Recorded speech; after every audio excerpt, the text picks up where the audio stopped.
औज़ुबिल्लाहिमिनश्शैतानिर्रजीम बिस्मिल्लाहिर्रहमानिर्रहीम। अस्सलाम वालेकुम दोस्तों, मैं हूं मोहसिन रफ़ा और आप लोग देख रहे हैं virtual student support service YouTube channel. दोस्तों, आज की जो मेरी वीडियो है वो CF 601 डेटा कम्युनिकेशन की हमारी जो असाइनमेंट नंबर 2 आई है फाइल 2020 की, उस हवाले से है।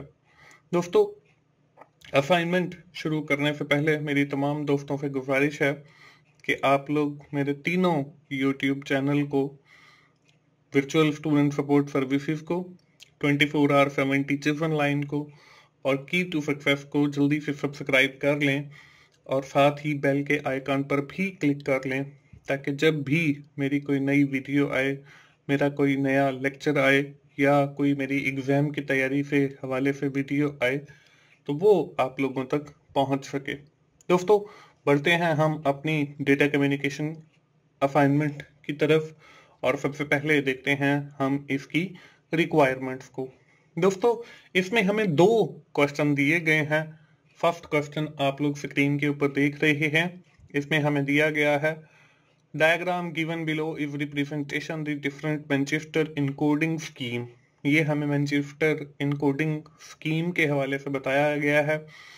You are required to carefully analyse the diagram. हमने केयरफुली जो है एनालाइज करना है डायग्राम को and then write the binary pattern represented by the diagram, और फिर हमने इस डायग्राम का बाइनरी पैटर्न लिखना है। ये है दोस्तों हमारा क्वेश्चन नंबर 1। दोस्तों, इस क्वेश्चन को हम सॉल्व कर लेते हैं। बढ़ते हैं हम अपने इसके सॉल्यूशन की तरफ। दोस्तों, सॉल्यूशन आपको स्क्रीन के ऊपर नजर आ रहा है। हम लोग सबसे पहले जो है इसकी मैं आपको तरीकेकार समझाता हूं कि हमने कैसे इसको बाइनरी रिप्रेजेंटेशन के अंदर कन्वर्ट करना है। साथ साथ ही मैं आपको डायग्राम भी दिखाता चला जाऊंगा और साथ ही हम इसकी बाइनरी रिप्रेजेंटेशन भी करते चले जाएंगे। दोस्तों, स्क्रीन के ऊपर आपको एक लाइन नजर आ रही है, उसके बाद आपको एक वर्टिकल लाइन भी नजर आ रही है। मैंने जो है हर इसके पोर्शन को जो है अलग कर दिया है। यहाँ पे एंड के ऊपर आपको एक टेबल नजर आ रहा है जिसके अंदर हम लोग बाइनरी रिप्रेजेंटेशन लिखेंगे, बिकॉज क्वेश्चन के अंदर ही हमें एक फॉर्मेट दिया गया है जिसके ऊपर हमने बाइनरी रिप्रेजेंटेशन लिखनी है। तो यहाँ पर भी मैंने वही समझ लें टेबल लिया है और फिर जो है मैंने हर ब्लॉक को अलग अलग कर दिया है। और ये जो डॉटेड लाइन आपको नजर आ रही है, ये डॉटेड लाइन जो है हर हमारे ब्लॉक को जो है वो सेपरेट करेंगे और फिर उसी तरह जो है वो नीचे मैंने टेबल बनाया है जिसके अंदर हम लोग बाइनरी रिप्रेजेंटेशन लिखेंगे। अब दोस्तों, इसकी बाइनरी रिप्रेजेंटेशन करने का भी तरीकेकार है। उसमें तरीकेकार क्या है, यहाँ पे आपको इसके ऊपर एक लाइन नजर आ रही है जो कि नीचे से ऊपर की तरफ जो है जा रही है। दोस्तों, जब इस डायग्राम के अंदर ऐसे हमारे जो सिग्नल हैं, समझ लें, जो नीचे से ऊपर की तरफ जाएंगे यानी कि नेगेटिव से पॉजिटिव की तरफ जाएंगे, तो उसका जो बाइनरी होगा वो हमारा 0 होगा। तो यहाँ पे देखें, ऊपर जो है वो आपको 0 लिखा हुआ नजर आ रहा है और यही जो 0 है वो मैंने नीचे भी राइट डाउन कर दिया है। अब आपने अपने क्वेश्चन के आंसर में सिर्फ और सिर्फ नीचे वाला टेबल जो है वो देना है। ये जो डायग्राम है ये आप चाहें तो अपनी मर्जी से दे सकते हैं, वरना इसकी एज सच जरूरत नहीं है। ये सिर्फ मैं आपको समझाने के लिए यहाँ पे आपको बता रहा हूं कि कैसे हम लोग जो है इसकी बाइनरी रिप्रेजेंटेशन निकालते हैं। दोस्तों, इसके साथ ही मैं आपको बताता चलूं कि मेरा एक और YouTube चैनल है जिसका नाम 24/7 टीचर्स ऑनलाइन है। टीचर्स ऑनलाइन के ऊपर मेरे अपने रिकॉर्डेड लेक्चर अवेलेबल हैं और उसमें ये डेटा कम्युनिकेशन का सब्जेक्ट भी शामिल है। इसके भी कुछ मेरे रिकॉर्डेड लेक्चर अवेलेबल हैं। तो आप टीचर ऑनलाइन पे जाएं, जिसका URL फर्स्ट स्क्रीन पे भी आपको नजर आया था और इस वीडियो के डिस्क्रिप्शन में भी है, और वहां पे जो लेक्चर्स अवेलेबल हैं आप उनसे फायदा उठाएं और इंशाल्लाह आपको वहां पे काफी कुछ सीखने का मौका मिलेगा। पढ़ते हैं हम आगे। यहाँ पे देखें, आगे आपको अब जो सिग्नल नजर आ रहे हैं वो ऊपर से नीचे की तरफ नजर आ रहे हैं, यानी पॉजिटिव से नेगेटिव की तरफ। तो जब हमारे सिग्नल ऊपर से नीचे यानी पॉजिटिव से नेगेटिव की तरफ होंगे तो हम उसको 1 से रिप्रेजेंट करेंगे, और यही 1 जो है हम नीचे भी अपनी उस बॉक्स के अंदर जो हमें आंसर वाली शीट है उसके ऊपर भी लिख लेंगे। इसके बाद हमारा सिग्नल जो है वो नीचे से ऊपर की तरफ है, तो इसके लिए हम वही 0 यूज करते हैं जैसे हमने पहले किया है। तो ये हमारा नेगेटिव से पॉजिटिव की तरफ है, तो 0 आ गया, और नीचे भी हमारा 0 आ गया। इसके बाद फिर हमारा नीचे से ऊपर की तरफ सिग्नल है, ठीक है, इसके लिए भी हम 0 लिखेंगे, और नीचे हमारी आंसर शीट के ऊपर भी जो है वो 0 आ गया। इसके बाद फिर हमारा जो सिग्नल है वो ऊपर से नीचे की तरफ है, ऊपर से नीचे की तरफ यानी पॉजिटिव से नेगेटिव की तरफ जब हमारा सिग्नल होता है तो हम 1 यूज करते हैं मैनचेस्टर इनकोडिंग के अंदर, तो हम 1 लिखेंगे और नीचे आंसर शीट के ऊपर भी 1 लिखेंगे। इसी तरह अगला जो सिग्नल है वो भी ऊपर से नीचे की तरफ है यानी पॉजिटिव से नेगेटिव की तरफ है, तो इसके लिए भी हम 1 लिखते हैं, तो यहाँ पे भी 1 आ गया। इसके बाद फिर हमारा अगला सिग्नल भी यानी ऊपर से नीचे की तरफ पॉजिटिव से नेगेटिव की तरफ है, इसके लिए हम लोग 1 यूज करते हैं, और नीचे टेबल के अंदर भी हम 1 रखेंगे। इसके बाद अगला जो सिग्नल है वो देखें नीचे से ऊपर की तरफ है यानी नेगेटिव से पॉजिटिव की तरफ है, तो अब हम जो है वो 0 यूज करेंगे, और नीचे आंसर शीट के अंदर भी हम 0 लिखेंगे।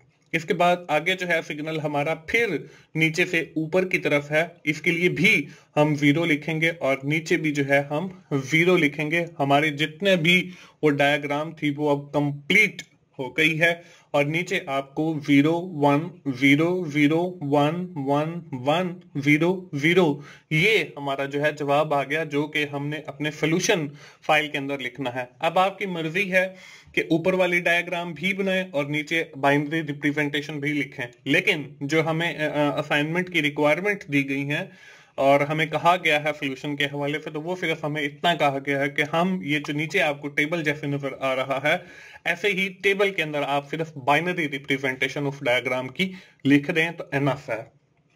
दोस्तों ये है हमारे क्वेश्चन नंबर 1 का सोल्यूशन। इसके बाद बारी आती है हमारे क्वेश्चन नंबर 2 की।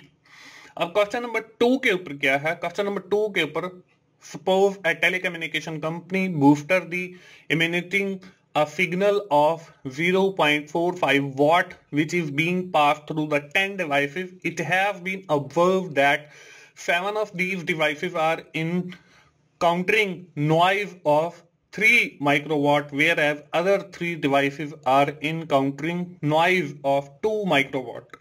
कि हमारे पास जो है एक कंपनी है टेलीकम्युनिकेशन की, उसका जो सिग्नल है टोटल वो 0.45 वॉट के हैं। अब वो 10 डिवाइसेस से गुजरते हैं, तो उसमें से जो 7 सिग्नल हैं उनके दरमियान 3 माइक्रोवॉट नॉइज आती है, और जो हमारे बाकी के सिग्नल हैं उनके अंदर 3 उनकी जो है वो 2 माइक्रोवॉट जो है वो हमारे पास नॉइज आती है। Considering this information, you are required to calculate overall signal to noise ratio यानी FNR, और उसके बाद FNR dB by writing all necessary formulas and calculation steps। हमने जो है FNR यानी signal to noise ratio calculate करनी है, then we have to calculate FNR dB, फिर हमने FNR dB कैलकुलेट करना है। ये हमारा जो है वो सेकंड क्वेश्चन है इस असाइनमेंट का। दोस्तों अब हम बढ़ते हैं अपने सेकंड असाइनमेंट के सॉल्यूशन की तरफ। तो यहाँ पे ऊपर जो है वो मैंने वही क्वेश्चन जो है वो राइट डाउन करके लिख दिया है, ताकि हम जब कैलकुलेशन करें तो यहाँ से इंफॉर्मेशन ले सकें। दोस्तों इसके साथ ही मैं आपको बताता चलूं कि मेरा एक और यूट्यूब चैनल भी है जिसका नाम की टू सक्सेस है। की टू सक्सेस के ऊपर मैं आपकी इम्तिहान की तैयारी यानी मिड टर्म की तैयारी, आपके फाइनल टर्म की तैयारी और आपके ग्रैंड क्विज की तैयारी के हवाले से वीडियोस अपलोड की हुई हैं काफी सारी, और कुछ जो है वो मैंने 26 दिसंबर से ऑनवर्ड जो है वो अपलोड करनी है। तो आप उस चैनल को भी जल्दी से सब्सक्राइब करें और आप वहां से इम्तिहान की तैयारी बहुत अच्छी कर सकते हैं कम वक्त के अंदर। बढ़ते हैं हम क्वेश्चन नंबर 2 के सोल्यूशन की तरफ, और यहाँ पे देखें हमें जो है वो सिग्नल पावर दी गई है जो कि 0.45 है। ये हमें क्वेश्चन की पहली लाइन के अंदर ही आप लोगों को एंड के ऊपर लिखी हुई नजर आ रही है। इसके बाद हम लोगों ने क्या करना है, हम लोगों ने ये जो हमें नॉइज दी गई है, हमने इसकी भी पावर कैलकुलेट कर लेनी है। तो पहले जो है वो हमें बताया गया कि नॉइज पावर 7 डिवाइसेस की, कि हमारी टोटल जो डिवाइसेस हैं वो 10 है, उसमें से 7 जो हैं वो उनकी जो नॉइज है वो 3 माइक्रोवाट है। तो अब देखें हमारे पास जो टोटल सिग्नल पावर दी गई है वो 0.45 जो कि वॉट्स के अंदर दी गई है, जबकि जो हमें नॉइज दी गई है वो माइक्रो वॉट के अंदर दी गई है। तो हम लोग क्या करेंगे, हम माइक्रो वॉट के अंदर ही उसको कैलकुलेट करते हैं। तो यहां पे देखें 7 डिवाइसेस हैं, तो हमने किया 7 मल्टीप्लाई बाय 0.0003, ये जो है हमने माइक्रो वॉट के अंदर जो है वो 0.003 जो है वो निकाला है। ये हमारे पास 3 माइक्रो वॉट का वॉट आ गया। तो हमने 7 मल्टीप्लाई बाय 0.00003, तो हमारे पास जो जवाब आया जब हमने इन दोनों को आपस में मल्टीप्लाई किया तो जवाब जो है वो 0.000021 आ गया, यानी कि 7 या 21 ही समझ लें। तो ये 21 हमारे पास आ गया है, लेकिन हमने इसको जो है वो वॉट के अंदर जो है कन्वर्ट कर दिया है। अब हम क्या करेंगे, अब जो है हम लोग अपनी जो बाकी की 3 डिवाइसेस हैं उनकी भी नॉइज पावर निकाल लेंगे। तो वो जो 3 डिवाइसेस हैं उनकी जो नॉइज पावर है वो हमारे पास 2 माइक्रोवाट है। तो हम उसी तरह करेंगे कि 3 हमारे पास डिवाइसेस हो गई मल्टीप्लाई बाय 2 माइक्रोवाट 0.00002, तो ये हमारे पास जवाब आ जाएगा 0.0000 और 6। अब हम इन दोनों नॉइज पावर को, क्योंकि हमारे पास टोटल जो डिवाइसेस हैं वो 10 हैं, तो हम इन दोनों नॉइज पावर को जो है वो ऐड कर लेते हैं। तो हमने ऐड किया अगले स्टेप के अंदर टोटल नॉइज पावर के लिए 0.00001 प्लस 0.0006 हमने किया, तो ये हमारे पास 0.0000 और 27 आ गया। अब हमने क्या करना है, अब हमने जब हमारे पास सिग्नल पावर भी आ गई और टोटल नॉइज पावर भी आ गई, तो हम जो है वो FNR निकालेंगे। हमें जो क्वेश्चन के अंदर कहा गया है, यानी सिग्नल टू नॉइज रेशो, वो हम कैसे निकालते हैं, हमारे पास total signal power divided by total noise power, तो वो हमारे पास देखें 0.45 है, और जो हमने नॉइज पावर निकाली है वो 0.00027 निकाली है। तो इसका जो जवाब है वो हमारे पास 1666 और 0.66 जो है वो FNR आ गया। अब हमने क्या करना है, अब हमने FNR DB निकालना है। दोस्तों मैं आपको बताता चलूं, बहुत सारे लोगों को मुझसे शिकायत यही होती है कि सर आप अपनी असाइनमेंट फाइल शेयर नहीं करते। तो दोस्तों मेरे पास कुछ क्लाइंट्स हैं जो जॉब होल्डर हैं और मुझे पे करते हैं असाइनमेंट्स बनाने के अगेंस्ट, तो वो जो फाइल्स होती हैं वो मैं उनके लिए प्रिपेयर करता हूं। अगर आप लोग भी फाइल बनवाना चाहते हैं तो मैं बनाकर भी देता हूं।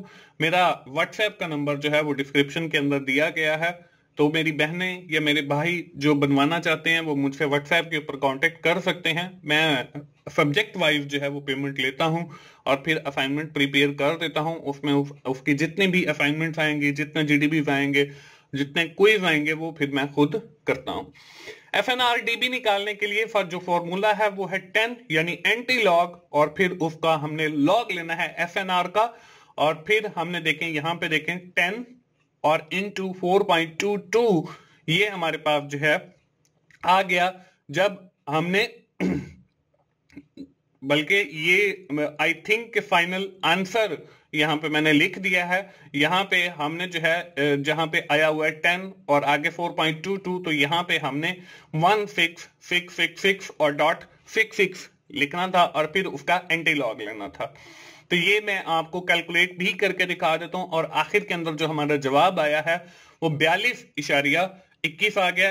ये आई थिंक यहाँ पे थोड़ी सी गड़बड़ हो गई है, मैं आपको दोबारा कैलकुलेट करके दिखा देता हूं। उसके लिए हम लोग कैलकुलेटर ओपन करेंगे अपने सिस्टम का, ताकि मैं आपको वो कैलकुलेशन समझा सकूं जैसे मैंने की है। तो यहाँ पे देखें हम लोग जो है आपने स्टैंडर्ड मोड पे जाना है। स्टैंडर्ड मोड पे बाय डिफॉल्ट आपका कैलकुलेटर होगा वहां से आपने साइंटिफिक मॉड पे चले जाना है। साइंटिफिक मॉड पे जाने के बाद यहाँ पे देखें 1 6 6 6 और ये हमारा 4 टाइम 6 है और फिर 0.666। अब ये कैसे आया, इसको भी हमने कैलकुलेट कर सकते हैं कि हम यहाँ पे डालें अपना जो है 0.45 डिवाइडेड बाय हमारे पास 0.000027, तो ये हमारे पास देखें 166 और डॉट के साथ 66 आ गया। अब हमने इसका क्या करना है, अब हमने लेना है इसका सबसे पहले तो लॉग लेना है, क्योंकि ये हमारे पास FNR आ गया। हमने जो है लॉग के बटन पे क्लिक किया तो हमारे पास FNR जो है वो देखें 4.218 आ गया। यहाँ पे भी मैंने 4.2 लिख दिया है, बिल्कुल एंड पे भी ये बिल्कुल ठीक है, गलत नहीं है। तो आगे जो है हमने इसी का जो हमारे पास जवाब आया इसका एंटी लॉग लेना है, यानी कि 10। तो ये एंटी लॉग का बटन दिया हुआ है जहां पे 10x लिखा हुआ है, तो हम यहीं पे 10x पे क्लिक कर देते हैं। तो हमारे पास जो है जवाब नहीं आया, आई थिंक कि कोई मिस्टेक होगी। हम दोबारा जो है कैलकुलेटर ओपन करके दोबारा जो है वो कैलकुलेट कर लेते हैं। तो यहाँ पे देखें हमारे पास जो है हम 4.22 और इसके एंटी लॉग पे क्लिक किया तो हमारे पास जो है ये 16,595 सॉरी मल्टीप्लाई करना है 4.22 मल्टीप्लाई बाय 10। तो जब हमने ये मल्टीप्लाई किया तो हमारे पास 42.2 आ गया। तो ये हमारे पास 42.2 जो है वो आंसर आ गया FNR DB का। तो पहले मैं गलती कर रहा था कि मैं जो है वो 10 को कंसिडर कर रहा था एंटी लॉग, क्योंकि एंटी लॉग के लिए भी 10 यूज किया जाता है। तो यहाँ पे वो 10 जो है वो एज एंटी लॉग नहीं बल्कि आपका मल्टीप्लाई हो रहा है। तो हमने 4.22 को मल्टीप्लाई करना है 10 के साथ, तो हमारे पास 42.21 आ जाएगा, जो कि हमारा जवाब है। तो दोस्तों इस तरीके से हम FNR भी कैलकुलेट कर सकते हैं और FNR DB भी कैलकुलेट कर सकते हैं। तो दोस्तों ये थी हमारी असाइनमेंट CS 601 की। उम्मीद है आप लोगों को ये जो आइडिया मैंने दिया है ये समझ आ गया होगा। आप इस आइडिया की मदद से अपना सोल्यूशन बनाएं और मोफिन भाई को दुआओं में याद रखें। दोस्तों आखिर में फिर यही कहूंगा कि आप 24/7 टीचर्स ऑनलाइन के ऊपर जो मेरे लेक्चर्स अवेलेबल हैं आप वो जरूर विजिट करें और उन लेक्चर से भी फायदा उठाएं। दोस्तों अगर आपको मेरी वीडियो अच्छी लगी है तो आप उसे लाइक कीजिए, अपने दोस्तों के साथ शेयर करें और मेरे चैनल्स को सब्सक्राइब करें। मोफिन भाई को दुआओं में याद रखें। मिलते हैं अगली किसी असाइनमेंट सोल्यूशन के साथ या GDP सोल्यूशन के साथ। उस वक्त तक के लिए अल्लाह हाफिज।